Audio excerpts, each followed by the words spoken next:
I'm a lady, so I can actually color my hair and hide my age. So it has been quite a long time since we know each other, but really nice to be back and see Louise. Nice to see you again. I think Louise gave a very good, sorry, if I may have the clicker. I don't know. Okay, yeah, they will bring it.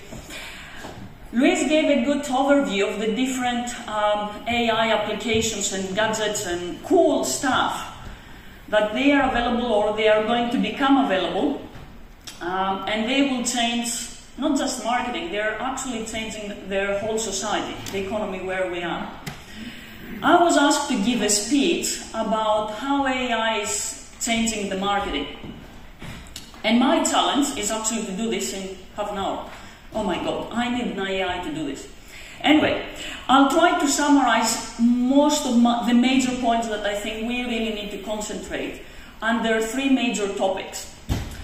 How AI is changing marketing in terms of what we are doing, and if you may allow me, I can use the traditional old model of the 4 Ps in terms of what we do in marketing.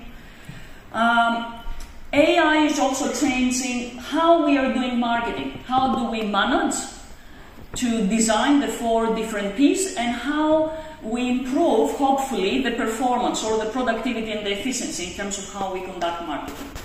And the third major aspect in terms of AI impact of marketing relates, as you can imagine, to how AI is changing consumer experiences and, of course, the way we behave or we decide, if we decide. So why? Why we need to do the 4 Ps or not to do the 4 Ps anymore? How we need to manage it? This is going to be answered by bullet point number 3. But let's see or focus in terms of how we manage marketing. AI is supposed to be the tool or the technology leading the 4th industrial revolution, isn't it? We passed through the first one, the second, the mechanization. Now we are in the 4th revolution, whereby the machines, they have the abilities. That's what AI means. It stands and it represents a huge bunch of different technologies that they basically aim to emulate the human intelligence. And when we say human intelligence, we mean that the machines are able to identify problems, create reasoning, to solve problems. They have the ability to perceive, to see, to hear, to respond back in terms of what they perceive and what they see. They're able to communicate with us or with other machines. They're able to learn like humans, like babies, alone, without any other help. So AI represents a whole bunch of technology. I'm not going to repeat it. I think Louise did a very good summary about them. And we see them everywhere. We see them in chatbots, we see them in robots, we see them in medicine, we see them in technologies that they translate our language, and we are able to speak to people that they can't speak our language and they can speak to us back, isn't it? We use them everywhere. So if AI is going to emulate and simulate human beings, then why do we exist, or why should we exist? Marketeers. Why do we need marketeers anymore? Are they going to replace them? Well, yes, this is one argument, because from what you have understood so far, the AI has replaced all the different 4 intelligence that human beings have. They can do the mechanical stuff. They can transfer from one point to another. We can have a robot transferring your luggages from the reception to the room, isn't it? They can assemble a car. They can serve you a meal. They can do the analytical stuff, predictive analytics, prescriptive analytics. You heard all about this. They can do intuitive. They can write a book. They can create a video for a blog advertisement. They can reply to a post on Facebook of somebody. They can do a lecture. Computing is also becoming empathetic.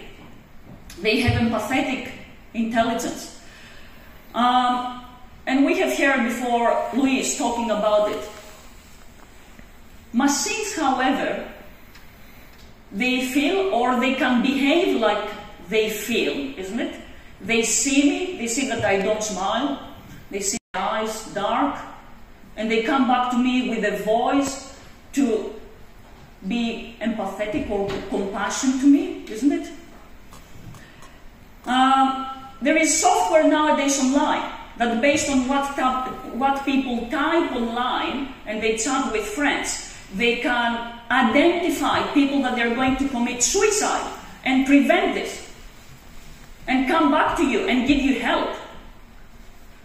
Very effective software to replace not just marketeers, yeah, psychiatrists or social support, mental health. My question, however, is AI can identify, replicate emotions and come back to you with emotions. What they cannot do is to actually try to understand the meaning of these emotions. Thank God this is still to us, human beings. Machines, they know what it is for somebody to be crying, but they don't know the understanding or the meaning of crying. Machines, they know that somebody is in love, but they don't know what this means. Yet. So hopefully this can be our competitive advantage as human beings, in some way. If we compare AI with human intelligence, as I said before, the machines, the AIs, they can learn. They can learn like humans, like babies. Yeah? The baby put the finger in the plug, they get an electric shock, and they learn not to put the finger back again. Well, AI doesn't have to put the finger in the plug, because another AI has told them this already. They don't have to start from the zero, like human beings. They can learn faster. And what is even more better for them in comparison to humans is that the AI connects with another AI to transfer their brain directly to them, and not only from another AI, but from many other AIs. They have collective intelligence, so they can learn much faster. So a smart car doesn't start from zero. It gets all the intelligence from all the other smart cars that they had car accidents, and it doesn't do the same mistake again. Whereas a driver, it will have to do a mistake to learn by it, isn't it? So machines, they can learn much faster. And of course they can supersede the human beings, unfortunately. So what does this mean for us marketeers or labor and humans? Some years ago we had, for example, students reading a lot of legal cases to try to take a decision for a new legal case. Do we need this junior stuff? Not really. A machine will be able, and it is able, to identify many different legal cases in seconds. In another few seconds it will have read all of them and give you a solution for the new case in the court within less than a minute. And of course the same applies for any other type of decision. Collective intelligence, learning. So we are talking about automation, but we're talking about intelligent marketing automation. We don't need marketeers to chat with people online, on Facebook, on LinkedIn. We don't need marketeers to do search engine optimization. We have AI. On real time, it monitors all the keywords that people type on Google, where they click, how long they stay, to do search engine optimization.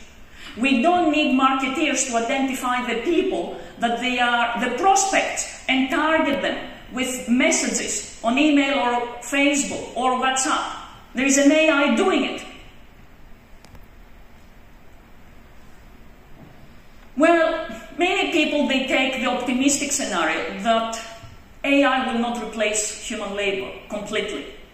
They take the realistic scenario that the future is marketeer augmented with AI, augmented cognitive capability, as we said before, marketeers working with machines to give a better service or a better kind of intelligence.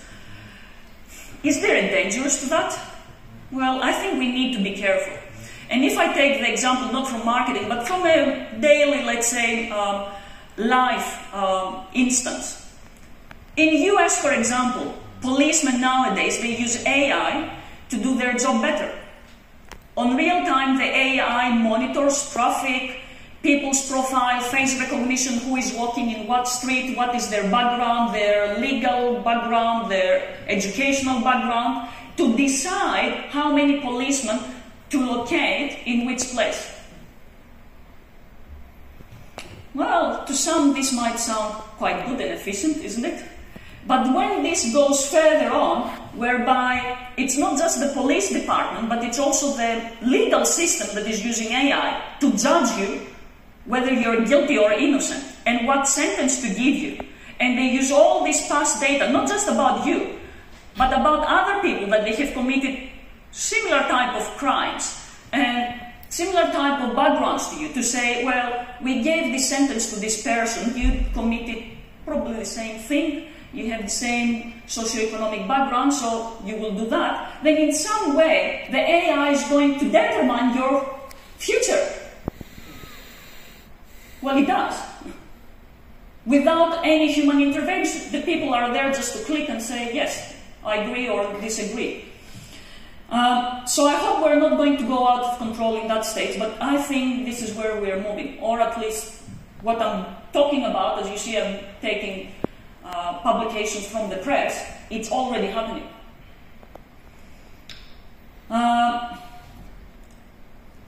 What about performance? Well, if we're automating everything, as you can imagine, yes, the performance will improve.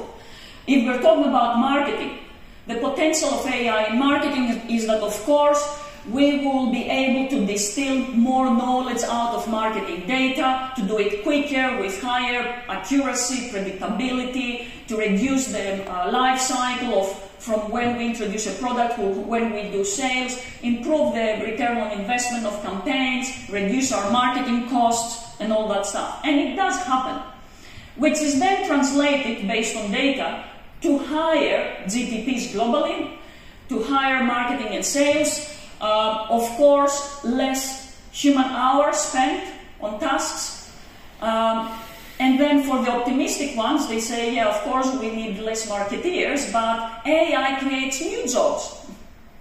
So the new jobs that are being created, which might have nothing to do with marketing or might be related to that, they are actually more than the ones that we destroy, which in some way means that we have to be re-educated, or at least find new tasks to do. COVID-19 has accelerated technology adoption, and this has also happened with AI. About a quarter of businesses worldwide, they said they have actually increased the investments of AI that they have been using during the last years because of the pandemic, to address the current challenges that we also have to face. Let's see the third point, how AI is changing the customer experience and the way we behave or we take decisions, and how we talk with brands, if we talk with brands. Let's see an AI enhanced experience scenario. I will try to simplify it. It's me arriving in Tenerife. Actually, it's not me, it's my augmented me. It's the AI Marianna. I wake up in my intelligent hotel, I go to my toilet, the intelligent mirror looks at me, I look at the mirror, face recognition, it looks that my eyes look tired, I didn't have enough sleep. The mirror talks back to me and says, oh Marianna, it seems you don't feel nice. Put your red shirt on today so you can feel better. And for breakfast, I recommend you to order this. Press here to confirm. I go and have my intelligent breakfast, and after that I go out from my hotel and I want a bike to go around to see La Laguna.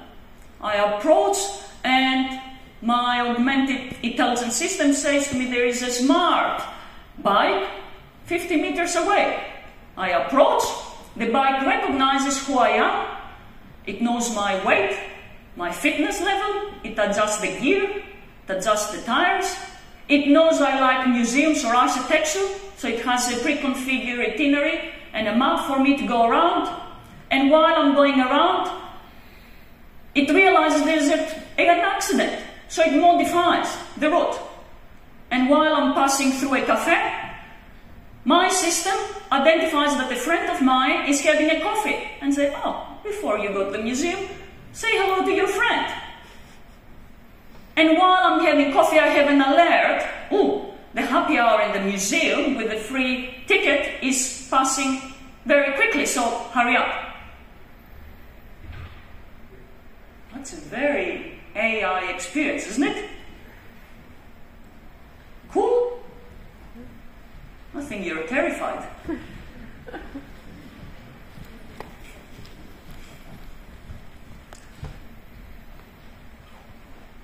What did I actually describe? I described a world whereby everybody is smart. I am smart. I don't know what I have swallowed or if I have an RFID embedded in my skin. The bike is smart, the museum is smart, then everybody is talking to each other, isn't it? So, in smart agents, you have the hard device or the human device.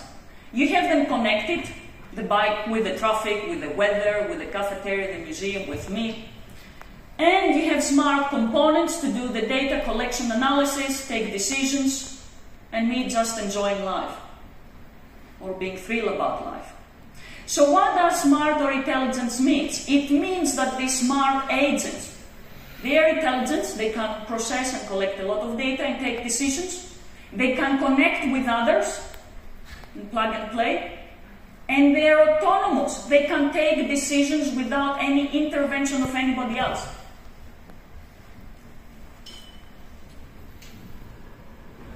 How far do you think we are from such a scenario? Not far at all. It's happening. It is feasible even with the current stupid technologies, if I can call them stupid. Some years ago, Mercedes created a smart car that they called it Mercedes Me, which was very intelligent. It could connect with many different devices, even maintenance stations. It can do predictive analytics in the machine and order a service automatically. But what happened?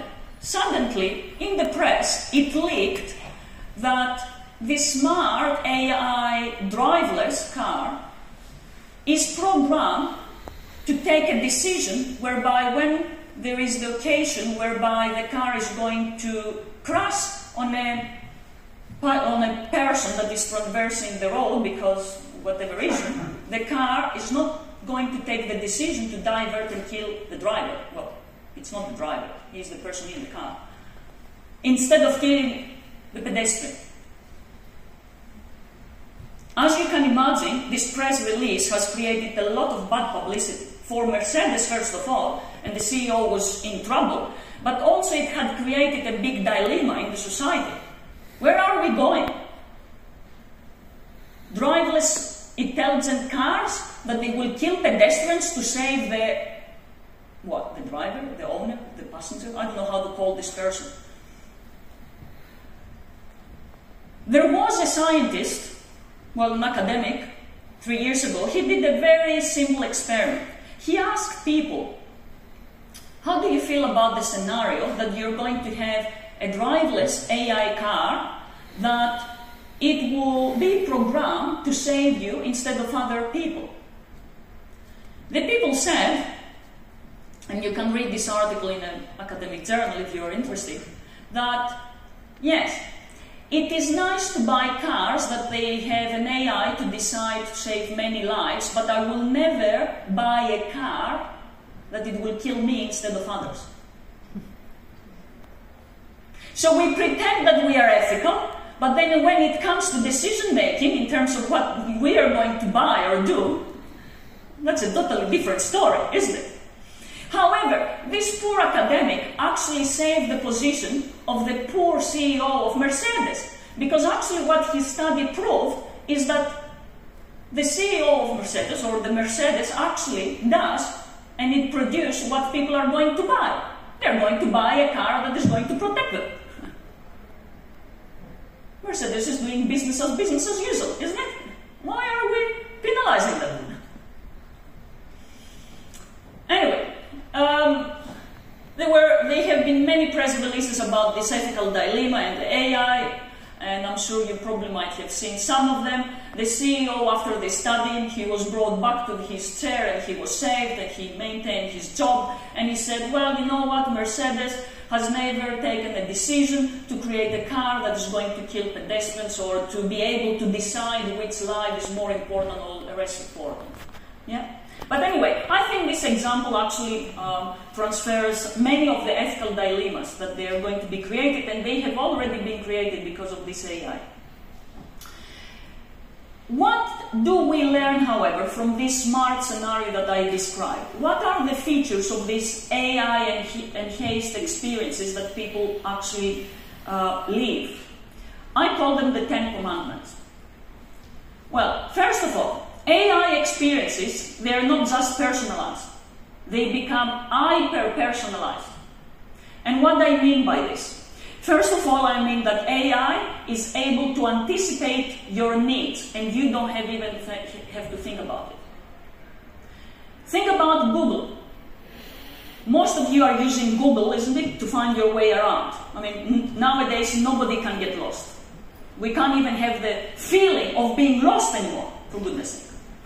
Yeah? Anyway, you have Google, you're walking, and Google tells you how long you need from one place to another. Well, the time that it gives you, it is based on your previous uses of Google Maps, that the software has learned how fast you walk, your average speed. But if on the meanwhile, you probably have an accident and you can't walk very fast, the Google Maps will readjust the time you need to reach the place because it knows you're going slower. It anticipates it. Hyper-personalization also means that AI can also be can provide self-configurated experiences. Imagine, for example, that you're in a meeting and you're running late. The AI assistant will access your calendar. It will see that your next appointment is coming up in an hour, but you have no time to go walking from one place to another. It will automatically order an Uber to bring you from one place to another without you or intervening or asking your permission. So the question is, if the machines decide, based on the different contextual data that they get from the internet, from big data, from the Internet of the Things, why do we still need to understand how consumers decide? In marketing, we teach about consumer decision making, isn't it? Well, the AI takes decision now. Should we probably focus more in terms of how humans interact with this AI, if they trust it or not, if they communicate with it or not? What is the relation between humans and AI? Or shall we start paying attention how AI takes decisions, or how it learns, because this is the one that takes the decisions. Many years ago, we were marketing and trying to sell to people. So if you were going to a supermarket, you were putting things for females, eye level for females, children in low level, isn't it? People were not shopping in supermarkets anymore, they were going online. So we were trying to influence the search engines, because people were going to search engine to find items. And we were trying to do search engine optimization, search engine marketing and all that. But AI will never use Google search. I will just say to my Google, I want a shampoo. Siri, I need a taxi. So as marketeers, we will have to market and promote products to AI, personal assistants, not to people. We need to understand how they take decisions and how they relate. And then the other question is, why should we trust the AI? Why me should trust Siri or Alexa? Why Alexa should take a decision that is for my benefit and not for the brand benefit? And why should I trust Siri that it doesn't share my data with the police, the company, and whoever? So obviously, these virtual assistants, they become a subject for study and understanding in marketing. Second commandment. In digital experiences, we used to say experiences, they have become localized. But now it's not just localized, they have to become contextualized. It doesn't matter where we are, it matters where we are, with whom we are, why we are there, what we are doing, and what is happening around. So when we arrive in an airport, localized information means I get an SMS, you're going to receive your luggage in belt number 6, the nearest hotel is there, the price is that, and order a taxi. That's localized information. Contextualized information, it will mean that I am passing through a road, the software knows that it's the birthday of my mother, or I celebrate something, there's a flower shop, give me an alert to buy flowers. It recognizes not only where I am, but also why I'm there and what is happening around. And it suggests me what to do. How do we get contextual data? Where Internet of the Things, you get data from everywhere, isn't it? Everything is connected. Traffic stations, policemen, risk assessment companies, internal data of somebody, what I post on Facebook, LinkedIn, on Messenger, my social profiles, private profiles, and nowadays with metaverse that is coming, they will not only know what I text, they will know everything about me, how I move, my visual expression. I was in a restaurant the other time in Taipei, and they were the smart restaurant. I sat down in a table, and I knew, and I had agreed they were going to monitor everything. How fast I eat, my face reaction to whenever I put some food in my mouth, and they were analyzing this on real time, so the waiter knew what to suggest me to eat when he was approaching me. This is much wider data. What's the implication? When we are talking about place, distribution strategies, everything so far it was configured to make products or services available to people in the location they were. Well, location is not enough anymore. We really need to know about the context of people. So if that's the really important thing, the question is, how do we define context? What are the variables? And how do we measure them? It's not that difficult. AI has already solved that problem. Think about the examples whereby somebody is on Messenger, on Facebook, he's chatting with his girlfriend, the AI understands that, I don't know, they had a dispute or there is an anniversary coming up, and the AI automatically suggests that you should buy flowers. They give you the link from the company, and of course if you use Apple, Samsung or Google Play, you don't even have to retype your credit card details. You don't even have to retype the address of your girlfriend. It will be sent automatically. Context.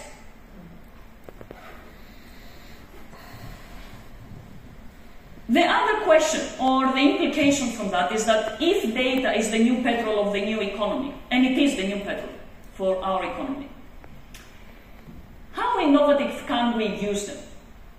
There are many good examples of companies that they have used data to innovate their business model. Think about Uber. They started like a taxi company, although they never wanted to be called a taxi company for the obvious legal reasons.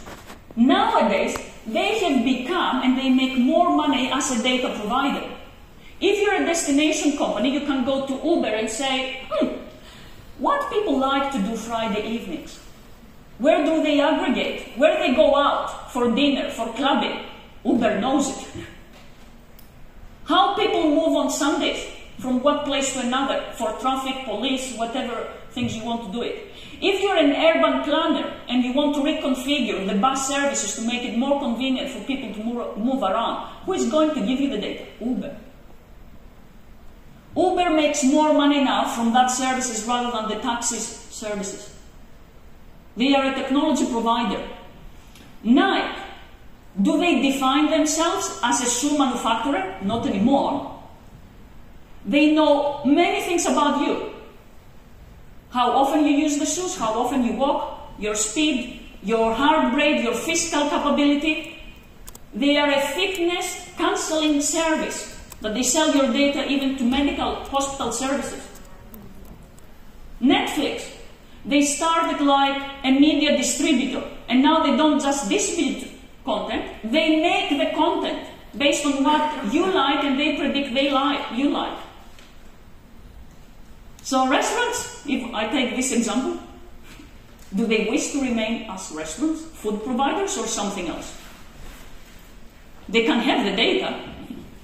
You're consuming there. Experiences are becoming seamless. Usually the marketeers, they said, oh, we break down the experience. Before you consume, during you consume, after you consume, or after you buy. People don't think like this.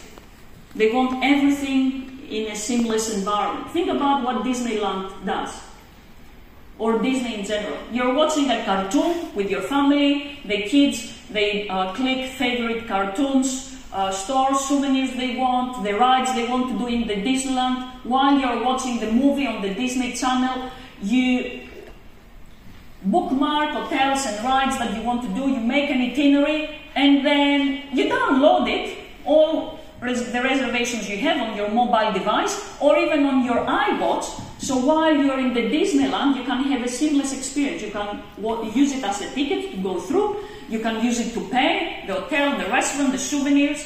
Go home and download the photos from the watch that you have taken to your computer. Seamless, convenient.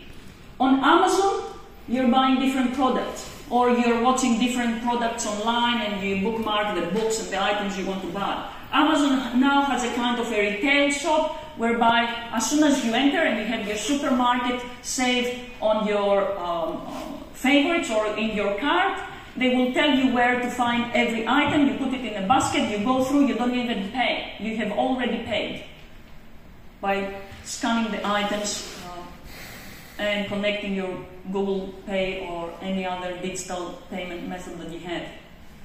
Metaverse, it is everywhere in retailing. Physical retailing or virtual retailing. People talk to AI avatars and assistants. You might have seen applications that people wear contact lenses or glasses and they talk to a virtual avatar. There are many applications of conversational commerce. Walmart using it, Carrefour, Amazon has its own application. Walmart has developed its own, actually they bought an already player in the market, the bot mock, so people can talk to them and get suggestions based on their previous history or what other people have bought. So you can go in a shop and say, hi Google, talk to Walmart. I need milk. They will know your favorite brand. They know what type of milk you consume, how much is left in your fridge. They tell you how to buy it. Even the employees can interact with this conversational virtual assistant. Conversational commerce is growing, not just in countries like Korea, China, and Japan, but everywhere, globally. The size of it is going to probably become 5 times bigger by 2025, so we don't even have to type or know a language. We can talk to our language and shop in Japan. Why not?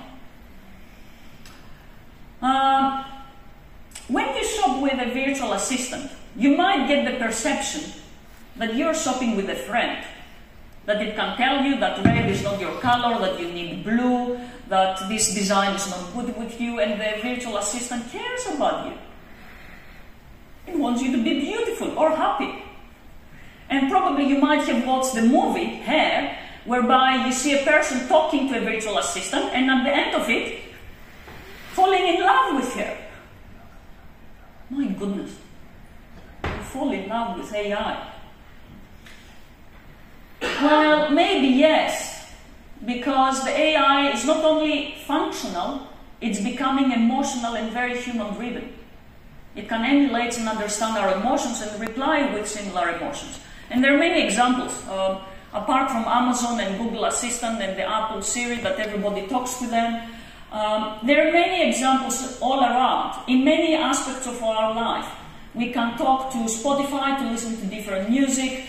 We can have Olivia to do our financial planning. We can use Liv to do language translation and to talk to people.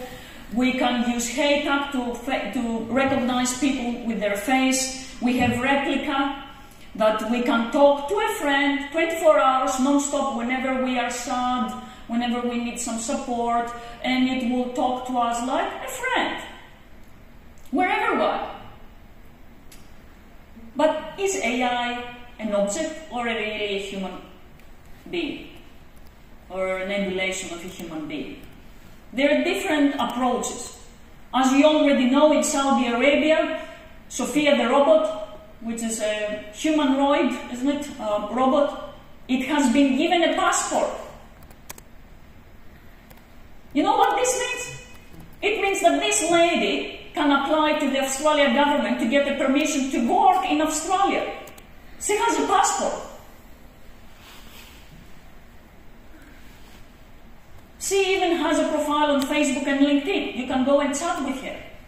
She really does very intellectual conversations with you. She's not stupid. She even gives talks in international conferences. And she has a lifeless career in marketing. She will never die unless if you unplug her. In Europe, we take another approach, or at least many scientists from different disciplines, from medicine, robotics, AI, ethics, they say, and they plead the EU, don't give legal rights or recognize these AI assistants like human beings. It will be against the human dignity. Some AI technology providers, they take some steps towards that, at least to satisfy us, let's say. Microsoft said that they are going to restrict the voice mimicry of their technology because the more data they take from you, the easier it is being made to create deep fake videos of you. And I'm sure you know what is a deep fake video. Facebook recently announced that they are going to stop face recognition on Facebook, but they said nothing about the Meta, because Facebook is going to become Meta, isn't it? And it's going to collect more data from you, not just the face. They're playing games with us. Some critical marketing implications and questions. As I said before, people are not going to take decisions. We really need to study how we interact and how we assess the services that we take from these AI assistants. Do we trust them, and to what extent? Or should we trust them? Do they act for our own benefit, for their own benefit, for the benefit of companies, for their creators, for who? And what is the legal responsibility or ethic of an AI assistant? If I kill Sophia the robot, will I be brought to court because I killed the person? She has a passport.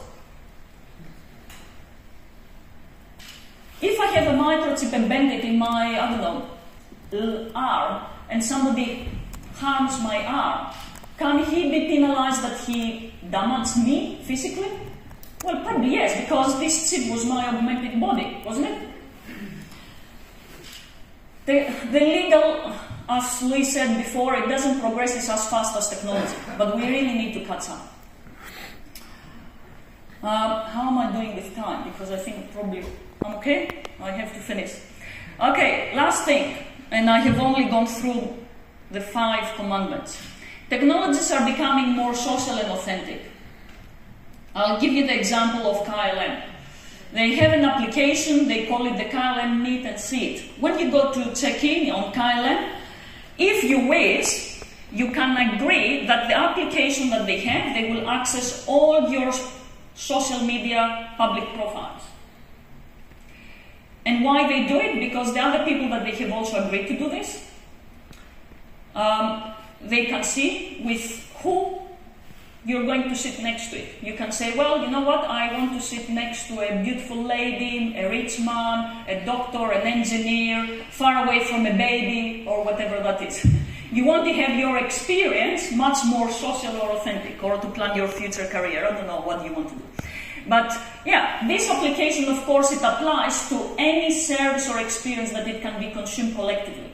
It can be applied to a movie, to a concert, to a dining experience, whereby you can see who else is there based on their job, their mood, isn't it? Their situation, and whatever this is. Last one, 2 more minutes. Informational rich. The augmented reality, mixed reality, blended reality, whatever you might call it, it can make experiences more authentic, establish the origin or the authenticity of a product, and try to enhance interactions with brands. Let's see this example. You go to a restaurant, and this is a real example that is happening. They bring you your hamburger, and with augmented reality, the hamburger will talk to you.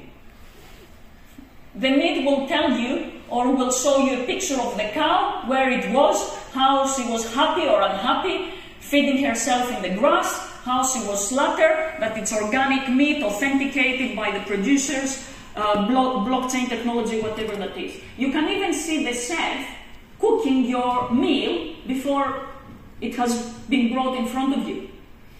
It can give you details about calories, nutrition, you name it.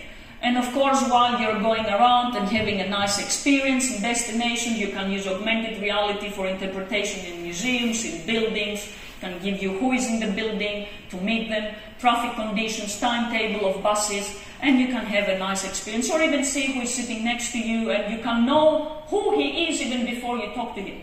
And then say, oh, I don't need to talk to him, let's meet somebody else. Marketing implications. Well, because everything is becoming interconnected, as you can see, people are not interacting only with one brand.